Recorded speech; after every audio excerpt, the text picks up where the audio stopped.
Hello viewers from wherever you're watching us from around the world. You're watching QTV, the Gambia's first private TV station, and we're broadcasting live from our studios here on Kairaba Avenue. My name is Aliu Sese, and this is a live program brought to you by the Ministry of Works, Transport and Infrastructure. And today we are looking at the issue of managing, risk factors of road crashes in the Gambia. We know, often than not, you hear news of, accidents on our traffic as a result of what many will say, perhaps, drivers' careless attitude, or others will say lack of respect for the traffic signs and all those things. And joining us today to discuss these and other issues, I have with me Mr. Momodu Gassama, who is a health promotion specialist at the World Health Organization, WHO. He is not a new face to the media. Mr. Gassama, welcome to the program. Thank you very much, Ali. Thank you. And also in the studio, I have Ansumana Gassama, who is a road safety officer at the Ministry of Transport, Works and Infrastructure. Mr. Gassama, welcome. Thank you for having me. Well, we have Gassama and Gassama, so I love that. Exactly. Well, I will start with you, Mr. Gassama. I know you work at the WHO, but also very much involved as far as the issue of road safety is concerned. And looking at the risk factors, what's your take on the current risk factors associated with road accidents in the Gambia? Thank you very much, Ali. This is very important. It's just like any other condition, because this is not a situation where we are talking about germs, bacteria, virus, but but this is human error.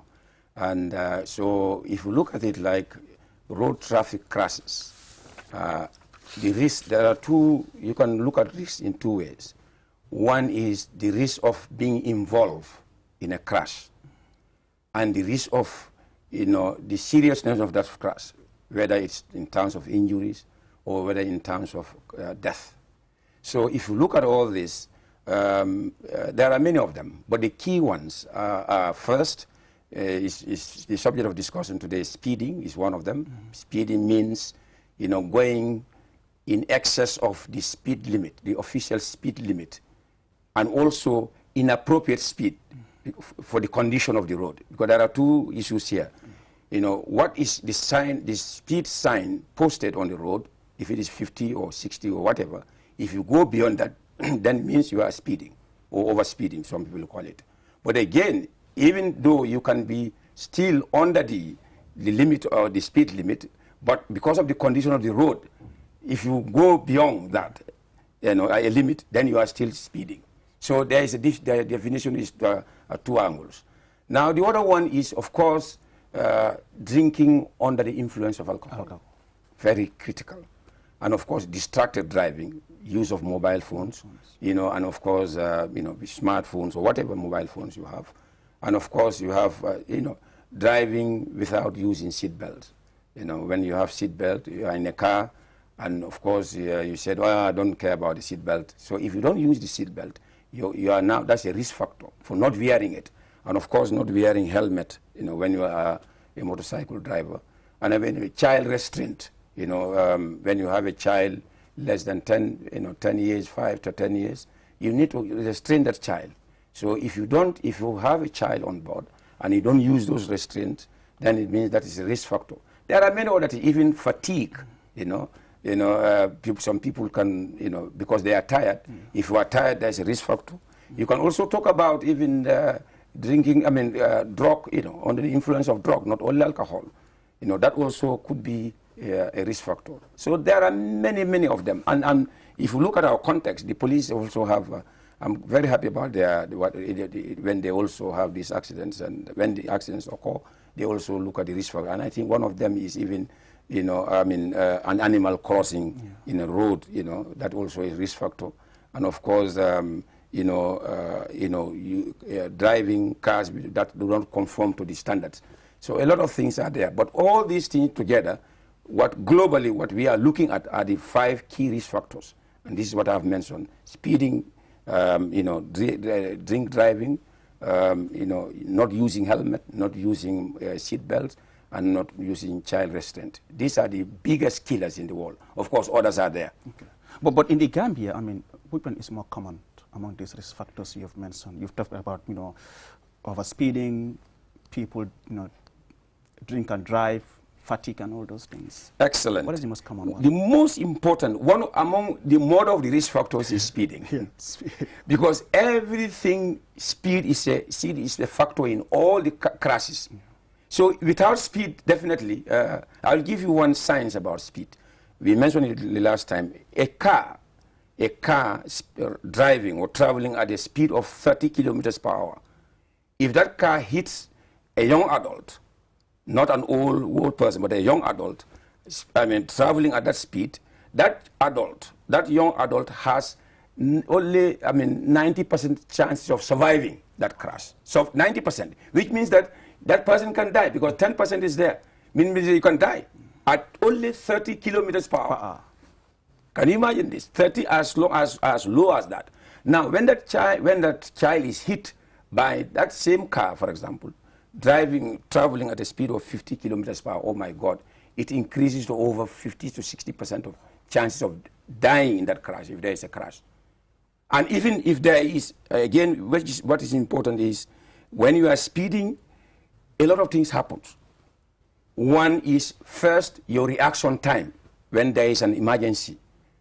We all know some of our roads, we don't need to fly because, especially in residential area, Uganda is a very small country. Now, a good example is emergency brake. When does it occur? Emergency braking occurs when there is suddenly something crosses your road, the road, whilst you are traveling. Yeah. What science is saying is, if a driver is driving at a speed of 30 kilometers per hour, and whether it's an animal or anything that crosses that driver, that person now, to that emergency braking, you cover a speed of a distance about 13 meters. So that's why it's very dangerous. Yeah. Only 30 kilometers per hour when there is suddenly somebody cross and you are not prepared for it. Because a human, according to speed scientists, they say, a driver reacts between 1 and 4.5 seconds. Between 1 and 4.5 seconds to stop, because if somebody crosses the road, you will take about 13 meters to stop. So I was crossing a road. I was on one side of the road, and a taxi driver, I waved because I was going to Brusubi. And he said, brother, come, go, go, come. I said, oh my God. And there was a car coming. He was forcing me to go. I said, oh, let $10, you want me, that driver to kill me. Can you assess the speed is coming? Can you imagine 30 kilometers that driver will need for emergency braking? 13 meters to cover. And when you are, I'll give an extreme. When you are driving at 80 kilometers per hour, that goes to 57 meters to brake. So which means it will hit me. Yeah. So let us not underestimate the speed of a car. Even as low as 30 kilometers per hour, that driver, emergency braking, he needs that, the time that he or she needs to brake, and also the time that he or she needs to, to prepare for that emergency braking. It slows. As speed increases, it slows down. So it means the amount of time that you need, or the amount of distance that you need to cover, to brake, increases also. Interesting. Let me now bring in Ansumana here. Talking about speeding. Certainly, the Gambia. We have certain areas that have how do you call it? Speed bumps. We call it the sleeping policemen. But there are certain areas that are without. Why aren't there more speed bumps in the Gambia? Thank you for that question. I think why aren't there many speed humps within the Gambia? One thing about the speed humps, as people may call it, sleeping police. Yeah. You do assessment first before you erect a speed hump. Okay. Particularly on our highways, we discourage to erect or to build speed humps there. Simply because when there are emergencies, in the case of the ambulances, and we need fast or quick response. Let's say, for instance, a patient in an ambulance wanted to reach to RVTH or FSTH, and then he's moving from, let's say, Brikama. So if we have speed humps along the Brikama-Westfield highway, obviously the time that it it's supposed to reach, it will not reach on time, meaning it will delay. So these are some of the things that the engineers will tell us, that you don't install speed humps on every highway. Yeah, so, but exactly. Yeah. Coming down to your question, why we don't have speed humps as many as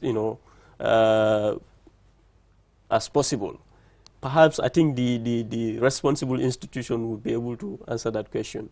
But what I can tell you is there are places that we don't have the speed humps or the sleeping police, but we do have the speed limit signs. So these things, they communicate to the drivers. It does not necessarily mean that we have to erect or build speed humps everywhere in the country, but we can have speed limit signs that will communicate to the drivers, you need to ply on the road at this particular speed. Like you said, I mean, you cannot have sleeping police, like we call it, I mean, everywhere. But how do you identify or select an area that should have the sleeping humps? Normally, what the approach that we are taking with stakeholders, that is at hotspot areas, meaning where people, where frequent accidents do occur, in most cases, like for instance, or public places, like let's say schools, school zone areas. We build these speed humps to protect the school-going kids from road accidents. And also hospital zones also, we erect or build speed humps there. And who is involved in the selection process? In identifying these places, who is involved? The engineers. Okay. In this case, the NRA would be the authority. Yes. And Mr. Gassam, what's your take on what he's saying, that, you know, they don't feel it is necessary to have this sleeping police, as we'll call it, everywhere, but looking at the rate of, you know, road accidents in the country? Excellent. You see, this what is Ansumana is saying. That's why now you're coming to, you know, how do we manage speed?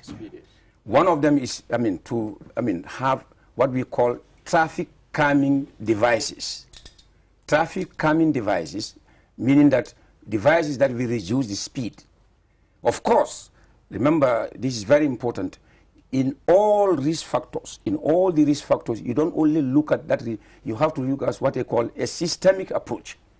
A systems approach is what is important, meaning that you have to look at many factors, even not only speeding, those speed humps, but you also have to educate the driver about the speeding. Yeah.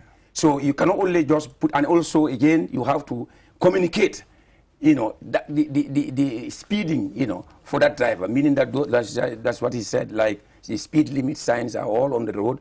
I mean, where they are, you need to respect the drivers. It's the driver's responsibility, because the road is communicating with it. This is the speed limit here. Don't exceed it. So what is important is, in terms of speeding, speed bumps, it is important to, but they have to be in strategic location. Remember, it is what we call efficient transport system. It's also, one has to bear that in mind. We need to have an efficient, that's what the world is looking at. You should have an efficient transport system, meaning that you also have to look at, you know, communication. People are commuting. They are going to work. They also need time to, to go to work. So if you have speed humps everywhere, every 2-3 meters, 3-4 meters, that is hazardous also. So it means that you are also, deviating from that efficient transport system. So that's why you have to, in addition to those coming, you also need to put all those signs on the road, and also, the enforcement will also come in. Yeah. If you go ahead, if you don't do it and you disobey those rules, then the police or the enforcement officers are also waiting for you. So that's why I'm saying you need a systems approach, not only one size fits all. You will put that hump, but that's not enough, because the police may not be, people will still speed, even that speed, although some people, because maybe under the influence of alcohol, they don't care, they will still be speeding or maybe destroy their own vehicles. So that's why you don't limit yourself to only one device or one system or one method. So you need to look at holistically Now, that is important to say here. The efficiency also is important. So that's why you cannot have speed humps everywhere, because you also need, like a good example he has given, when in emergency situation, when somebody is being transported by an ambulance, you cannot have speed humps everywhere. And of course, people are going to work, they are commuting. There are so many reasons for this. But again, they are important in areas that are, like he said, dangerous areas, residential areas, places where there is a lot of traffic. There is a lot of traffic. Well, there are a lot of people also, residential areas. So you need to really, it's no harm, especially the school students, because some people will, whether you will be like it or not, human error will occur, because that's why we are not calling it, road traffic accidents. It's road traffic crashes. That's why we are seeing it here, because 90 to 95% of these are predicted and they can be prevented. So if you can prevent 95% of the whatever is happening, and you can prevent and predict them, then why do you call it an accident? And because the connotation of an accident is will of God, or it's an accident. Because that's what many people, oh, no, it's the will of God. Of course, we all know we are created by God, but God we are human beings. That's why we rationalize. We are not like sheep or goat. They don't rationalize. They just go, boom, cross the road. But you as a human being, you stop first. What happened? If I'm hit by that car, I have to wait until that car passes. But the goat will not do that. That's why it is important that we bear all this. So it's a very complex phenomenon, and that's why it is hard to say, or it is not correct to say only one factor is responsible. Like when there is an accident, people will only point at the driver. The driver is the one responsible. The driver is the only one. But what about even the pedestrian? I was coming to that. We will come to that now. We talked about distracted also, yeah. A mobile phone, I have seen in this country, when drivers will be horning, because somebody, a pedestrian, doesn't even know what is happening. Will be on this mobile phone, yeah, texting. Yeah. Or vice versa, the driver also be using driving, and you are also using your mobile phone. And the signs that we have is that this should be made clear. Whether you are using a hands-free mobile phone or handheld mobile phone, meaning that whether you have something in your ear and then you don't touch it or whatever, and you are using the mobile phone, or whether you are using your hand to listen, to calls, whether you use it your hand or not, they are all risky. And in fact, if you compare somebody driving with a mobile phone and somebody driving without using a mobile phone, the person using a mobile phone while driving has 4 times the risk of being involved in an accident compared to somebody who is not using. So it's a factor of 4. And when you are texting, this is even more serious. It becomes a factor of 23. Yeah, but I mean, you tend to disagree with the fact that, it's bad to have speed bumps everywhere. But I mean, you drive across a Transgambia like South Bank. I mean, it's just now, but every village you pass, you see people taking their own initiative, using used tires, just to control traffic. For them, perhaps that's more effective because people don't respect the road signs. Yes, perhaps those residents would prefer that to save their lives, because if you look at what they are doing, is even more harm than than preventing the crashes. How? Taking the old tires and whatever, you place them on the road without no reflective sign, and you leave it there like that. At night, when a driver who is not used to that area, when approaching that end, is always catastrophic. You may just bump into it, and which can cause crashes.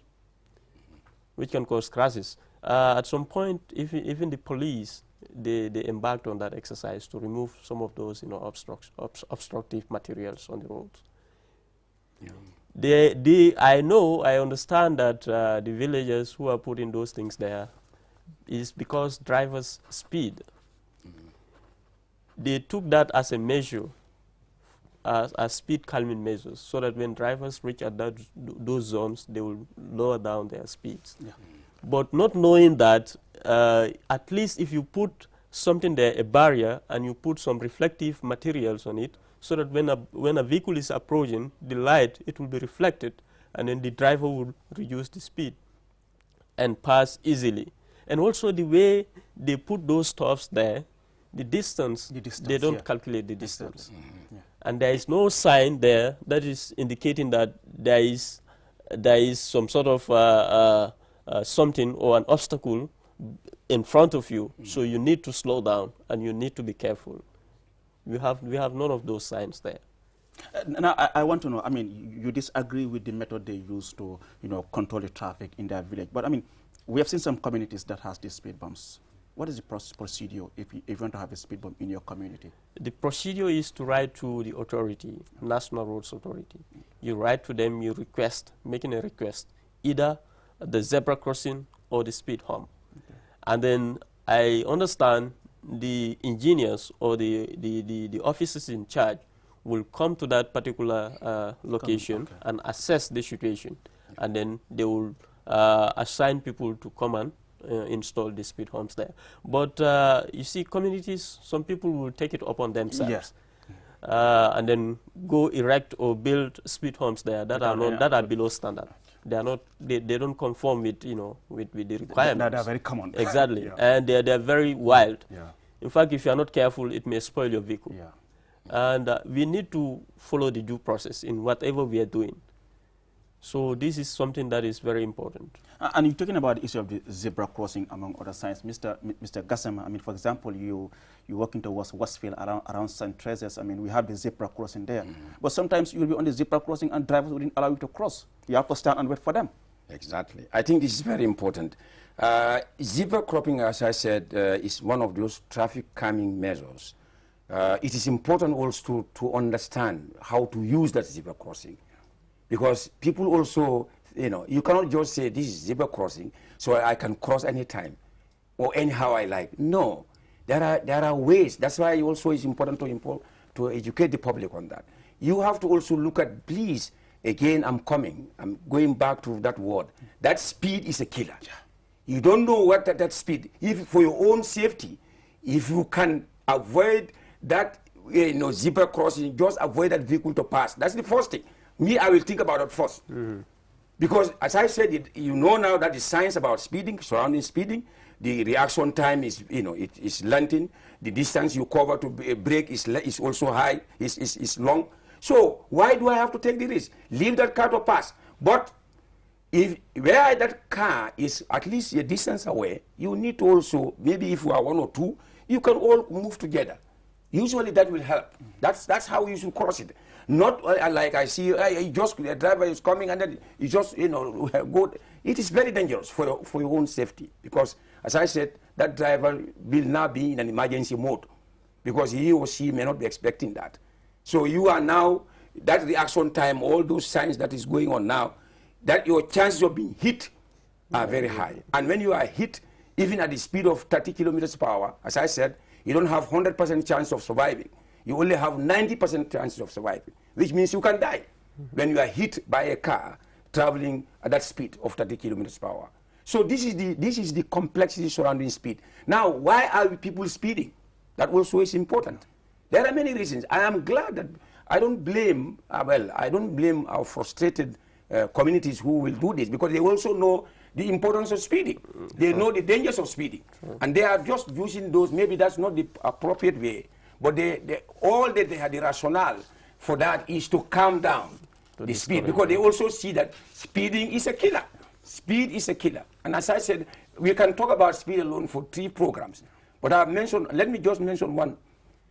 When a driver is driving at a speed of 50 kilometers per hour, what the speed scientists are saying, your weight is increased by 5%.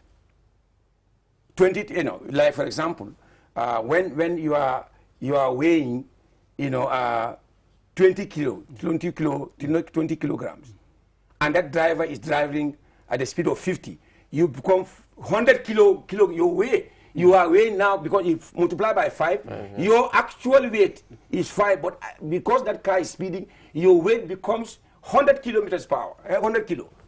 So that's why when there is a crash, you can imagine what happened. This tree is falling down because of a car. Yeah. Because you don't know the speed is because everything multiplies. And the other thing is the energy that comes out of the car, which is called the kinetic energy, is too much. And that also there is a formula for it. It's always your weight multiplied by the square of the speed, the velocity. For example, if you are driving at 30 kilometers per hour and you are weighing 30 kilos, you are in that car, and that car is traveling at 30 kilometers per hour. What is the kinetic energy that you are going to use? That 30 multiplied by the square, that 30. 30 times 30 is 90. 90 times 30, 2,700 kg. Kinetic energy is in your oh my God. Yes. What about 100 kilometers per hour? What about 80 kilometers per hour? That is why when that happens, even those airbags, they become useless. Yes. And the speed, the speed belt that you use becomes useless, because the threshold, the best manufactured car, first class car, European car, Euro cars, they can only protect the passenger who is using the seat belt when they are traveling at 70 kilometers per hour. If you are more than that, you are in the mercy of God.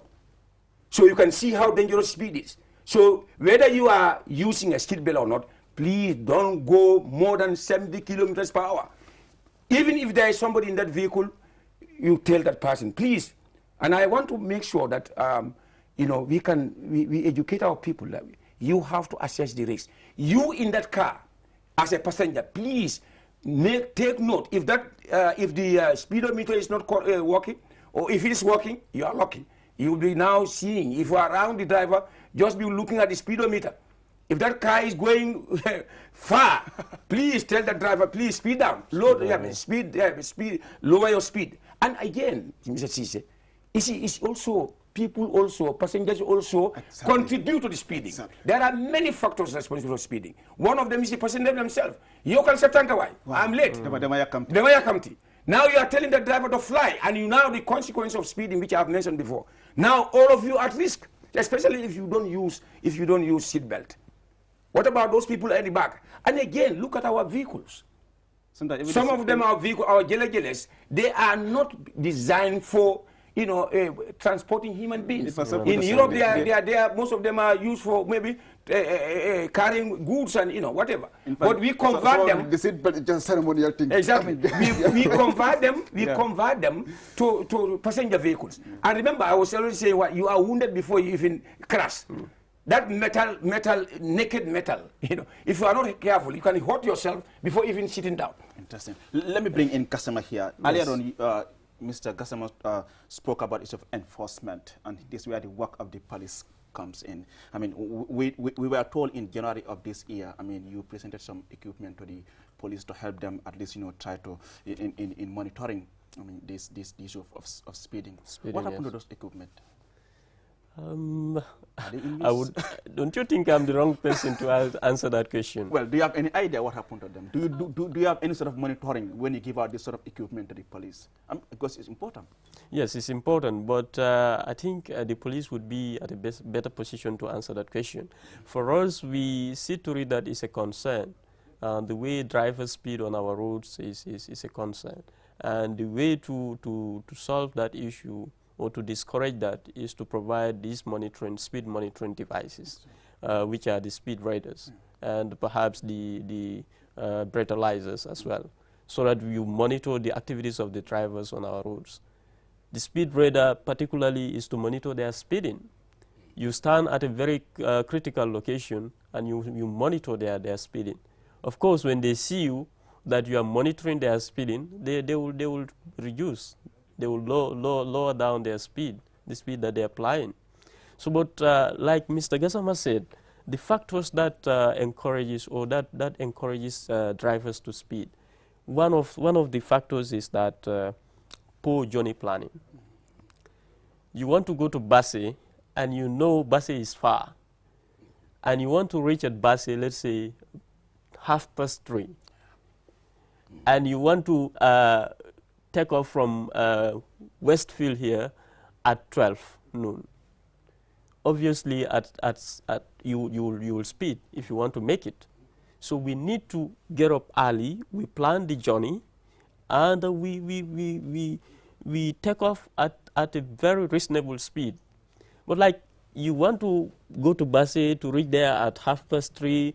You take off here in the combos at 2, or let's say at 1 o'clock, 1 p.m.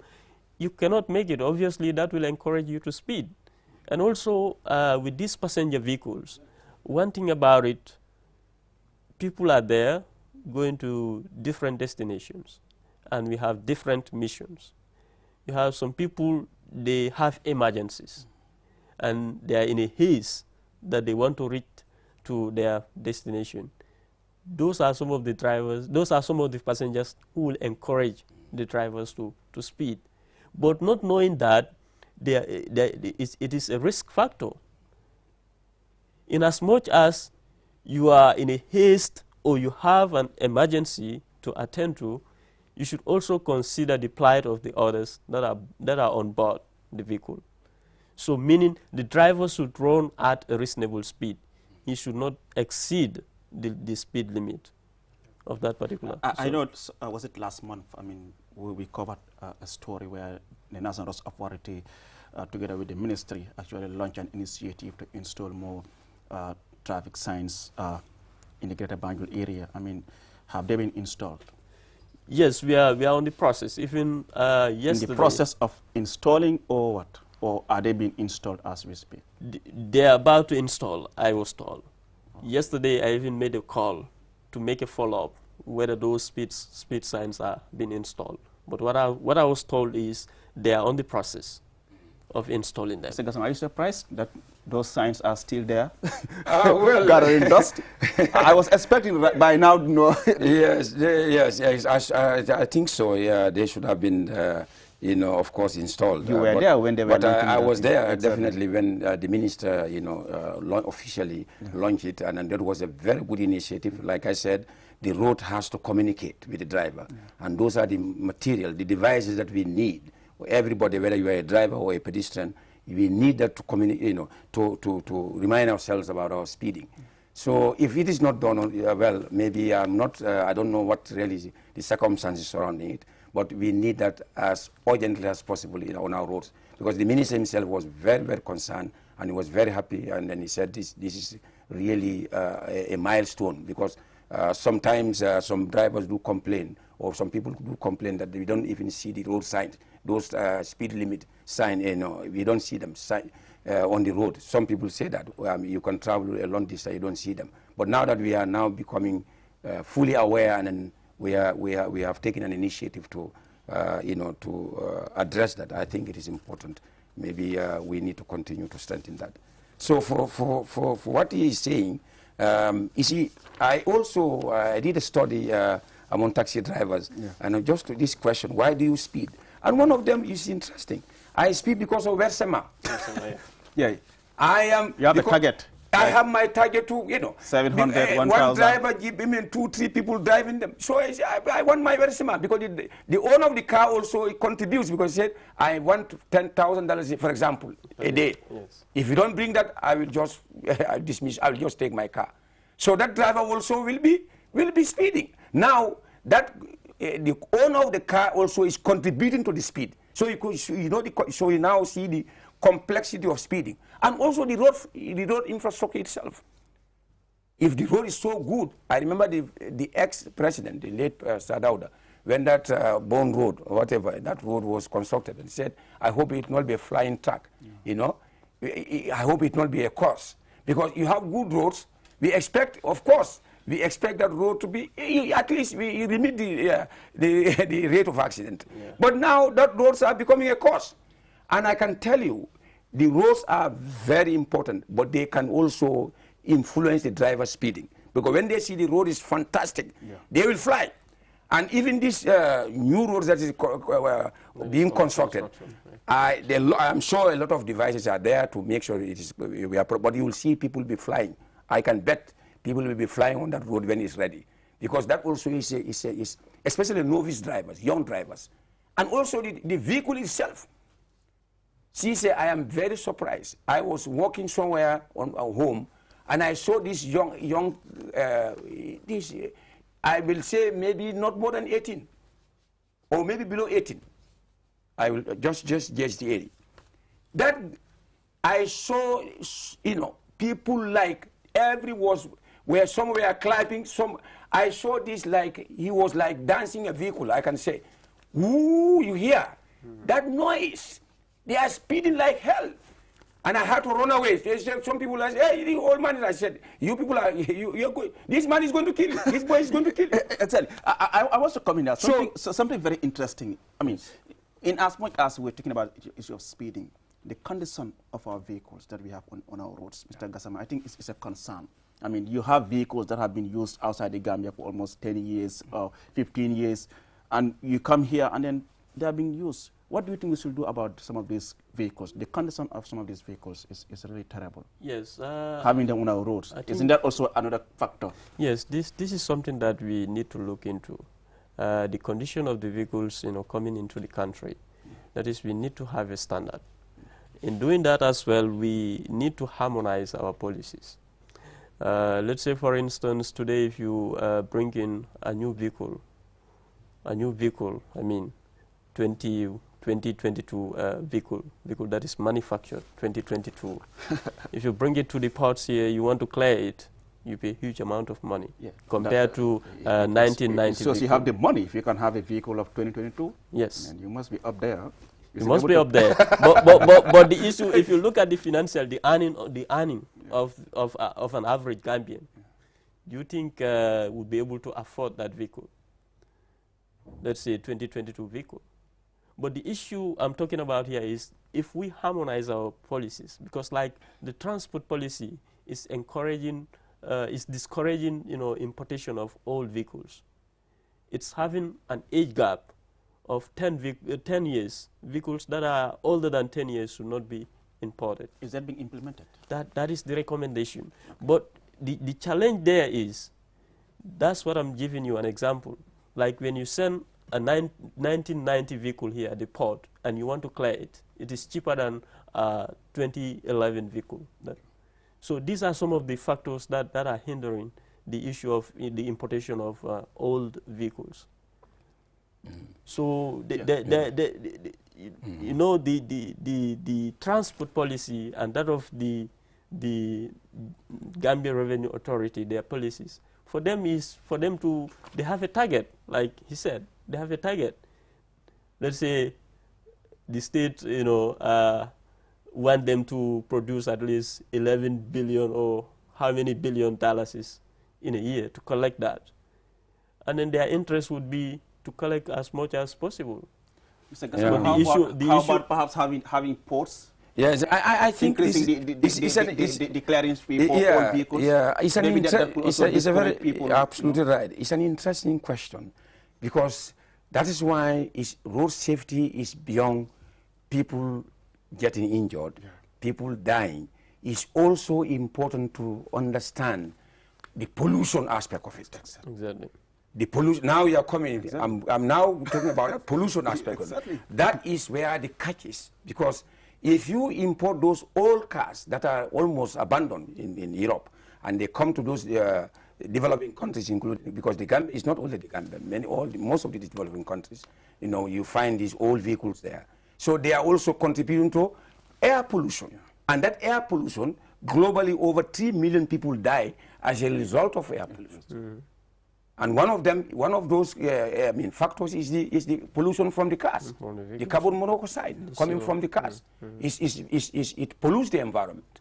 Now, I think from what I can gather from my colleagues, of course, people we work with them, in GRA, I think because they also look at, and the country as an entirety, which means that some people are poor, some people are rich. Now, but again, one thing I like, what I gather from them is that they tend to increase, the tax levied on all cars, so that they will, as a deterrent for bringing those. That's why you will pay a lot of money when you have those old cars, you want to clear them, simply because they also look at equity. I think they also, somebody was explaining, I also listened to the person very carefully, because how many people own a car, You know, although we don't want a system in a place where everybody owns a car, and that's also important here. We are now moving towards a system. That's why the world is recommending an efficient transport system.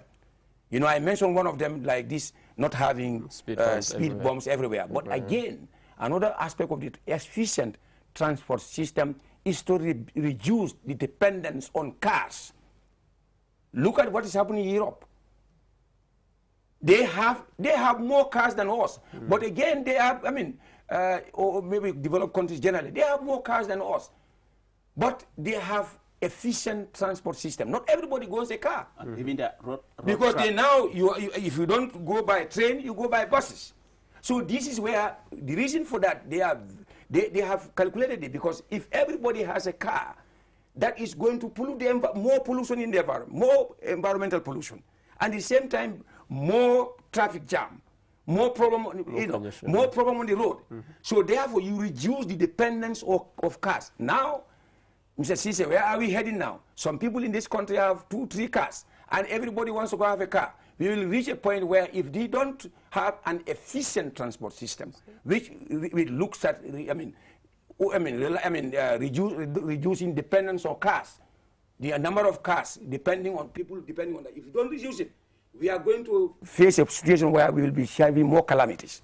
And that's why I'm glad when they were commissioning some buses. Very good. We need more of this so that there is dependence on cars is reduced, so that we use of other means rather than only depend on cars. So it also makes even it helps the pedestrian also. So it's very, very important that we look at all this. That's why, as I said, this is a very complex phenomenon. Indeed. You have to look at a lot of factors to address road safety. You talked about having a vehicle policy. That seeks to address some of these issues. Yes. But you are equally worried about people not they don't have the financial muscle to bring in some of these latest vehicles. Yes. Isn't it compromising as far as, implementing your policy is concerned? Because, you can have the policy there, but if it's not implemented, at the end of the day, you have to sacrifice something for something to happen. Like in other countries, there must be standards. At the end of the day, those standards might not favor everybody, but it's in the interest of this country. That's true.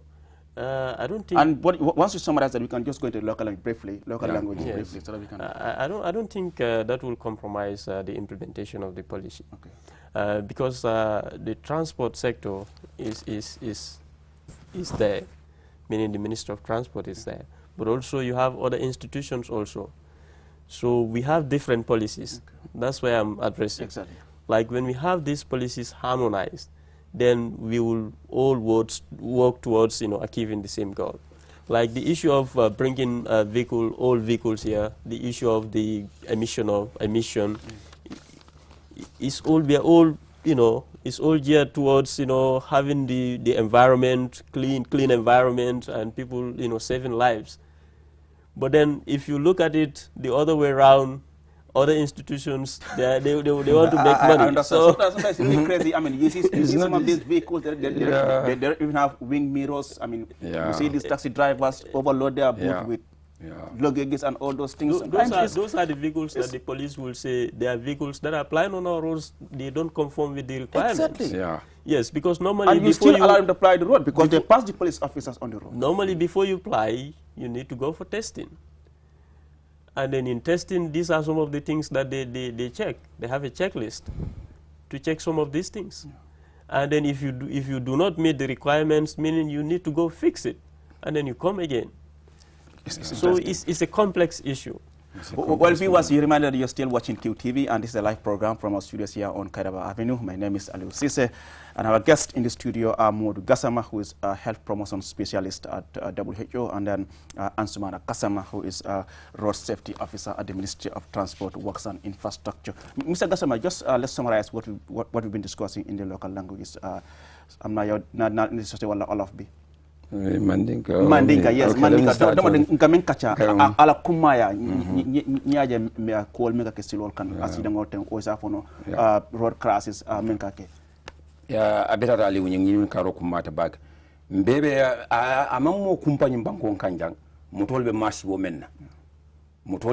menna silokan mol men nie ko boy accident ka menna accident par ni ajibe lonnale men muta lonnale bulu wala mu ni ajibe abe mu hadabade wala nasolat ka stena ñi accident ka men accident le ka sababu ka ke o naso bo yina kono komen ngalon ko hadabade man timba fo be e moto landa tambi borle bang fo ye i mari ye fenne ma fo dolole mu feng e mantare fambul walla i batata hadabade mu i batata ibe moto borne lebe sinola i sinota walla i man bayri seat belt i nyante fang kadal menna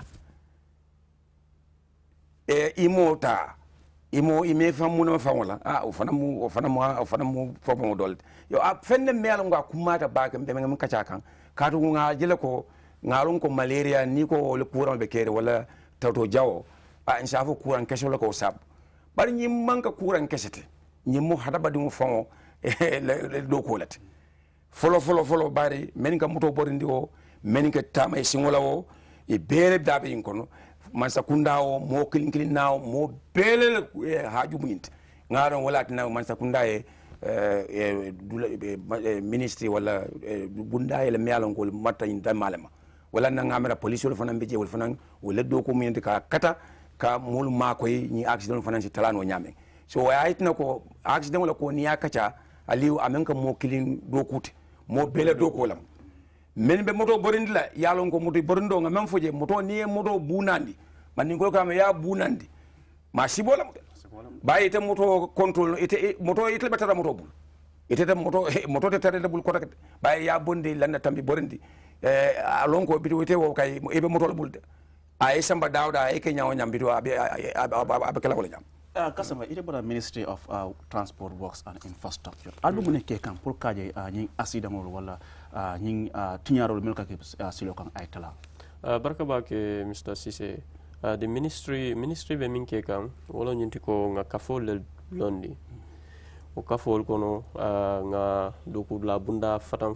sifa jamale sotoje Ministry of Health bijele WHO bijele Mr. Gassama Badanandami Ministry of Interior vanambe o kafo konole police hol fanam bijele IGP la office and the mobile traffic police hol be da bijele National Roads Authority fanan da bijele parce que road safety wolon silo la tanko bunda kilinta a topoto nol fo nyim bunda ko tawol be na hani bunda dol bije fa million ko e mantra masakunda ko to kafo la di NGOs non-governmental organizations wol fana dol bije mi yalon ko idabe kafo nyin kono so kafo nyin kafo flalem kafo mina the committee and in the working group so the working group comprises of various stakeholders so wodoku nyol nyin ndele kana nga si nga programol dada ninga programol dada nga jibe mise muna keno ka jama tankandi accident wala comme mol ka fanyame accident wala ka jama tankandi a bol kono ka nyo karandi kata television bongol to kata radio to ka nyo karandi comme be min fo kan jambi moto la landa tambe boro nyin amam betea because niya ke silo kan ning mantoro nata mantoro ka jawya bake so a bol kono nyo karando bijele ministry ning adoku nyol be minke kan a bol kono fanan ka loi bunya ka loi ning ka tamani yaje loi ni ma loi bunya dron e ka kulege mi alon ko ani silo manta loi bunya manin ke nyindi ko hani driver membe moto borandi ka odron nyanda ka loi bunya hani sinna tamala membe silo ga nyanda ka loi bunya ete min fon be sirin so kono e nyanda ka loi bunya ikaje sometimes a kolada bag jaje kamo buka for driver so malale dinga xam jaje so malale dinga xam est-ce que so malale yow mom masha Allah masi bola mate na e madron itito o kala mudala na me lanjour ase niyo isi niyo setuje ni niyo man tuje ise lanjour so wolmu kuleti mi alon ko ben fa tankano la nyaadi because nyaaji be ni accident to ka fo mina accident kasabiro la kasabiro to ye min foje ko a jama a jama ni sidla kememu sidla tankononto ni lulu waran fe lawka o be kake adamadi wala nasolti wala ka tin accident ka soto siloka woto nin kumi mo nyama adamadi wala nasolo woto insinyo karandinole nga kuluro e tarafana e tara larinje ibayila ko be talala bag ngala kam ika fanye wato bantale bari be misa gasama bula in just 30 seconds ila last komo ibe yamaro men dila drive wala ani mol mela ko ibe ni programme jobe kam mbe mem fola mbe badim la moyla la ni gibe la mbe danila mbala hake danila kadul mo koleata ande hakiltu ali ngam be hakiltu silokan ni accident men ka va accident drive damate yem tol fanam be mo be ba kunna tola woto ali nga kata nkana bori landa tamboke ni be moto kono ni driver ka be bori landa a fay ko singotala kato aka boro menke na landa tambita kana masi bola wulu kasama antele dum fula mole dron wala nyindi ko ni be moto borondi kan ikana telephone use parce que ka telephone use ake hakilo janjandile isitra telephone bala ba finga ka moto do be nyato ya tampon wara e silo bula e modo tampon so ro mol nyata e hakilo to ni be baro to e baro muta e concentrate yalon ko e be silo le kan e concentrate ye ni e call sodo o e fo emergency call on fo aketa nyaaw ninde silo bula yelo karala ye silo bula feren yelo karala ye telephone ta ya receive ye diam o ko la yana continue katela joni la ni mol fana bitela joni la ye wuli juna ikana sidron fo ibitala inyata duna 8 inyata do ko stata 8 le ite ko bo sokono 7:30 ni boto yundum ibinala kanifin jang 7:30 andi telon ko 8 o'clock le nyanta ka do ko start ani yela fi speed ye bori bake tarinke pour ye futa do ko dula nga wuli juna ngana joni nyim plan isaje ko nga futaje kairo kono nga bori ning hapola silo e minyininka Baraka Bake Ansumara Kasama, Road Safety Officer at the Ministry of Works, Transport and Infrastructure, and Mr. Mamadou Gassama, Health Promotion Specialist at the World Health Organization. Thank you so much, gentlemen, for coming on the program. Well, viewers, with that, we bring an end to this live program. We were discussing how to manage, the risk factors associated with, car crashes on our roads. Like you have heard from them, this requires, all of us to join hands to fight against, road accidents, which had and continues to claim the lives of many in this country. It is important that, we always stick to the traffic rules. On behalf of the production team, I was your host, Alu Sise. Until then, thank you so much for watching, and bye-bye.